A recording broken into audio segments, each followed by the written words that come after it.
different system. Those would be PIC machines. For refugee claimants, when they arrive into the country, previously they used to get a full interview with an officer.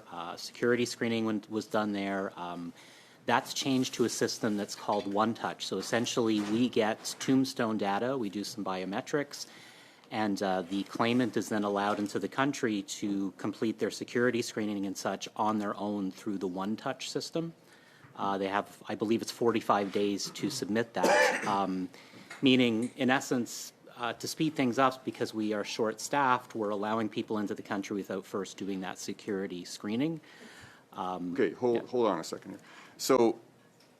So you're saying that a refugee claimant coming to Canada goes to a machine and says, I want to be a refugee in Canada, hits a button, and they're in the country? Is that what you're saying? Yeah, it's not a machine, it's an application. So the One Touch system, they're given instructions on how to use that. That connects directly with IRCC, and they're given that documentation to complete on their own once they're in the country. We're not doing that. So basically, they take out their phone, theoretically, and they tap it a few times, and they are now in the country as a refugee accepted by our country. Yes, we get some basic data from them, and again, we do the biometrics. But beyond that, they're doing that on their own, yes. So no human interaction. Your members do not ask any questions, don't confirm anything. It's a free-for-all into the country that way? Very little. I don't know if I'd use the term free-for-all, but for the most part, it's self-declaration on the claimant's part, yes.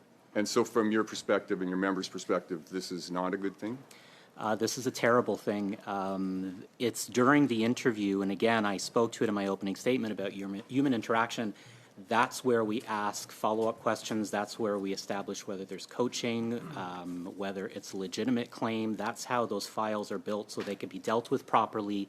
Later, that's where we gain that intelligence, and that's currently been lost, not to mention that about 10% never complete the forms through One Touch.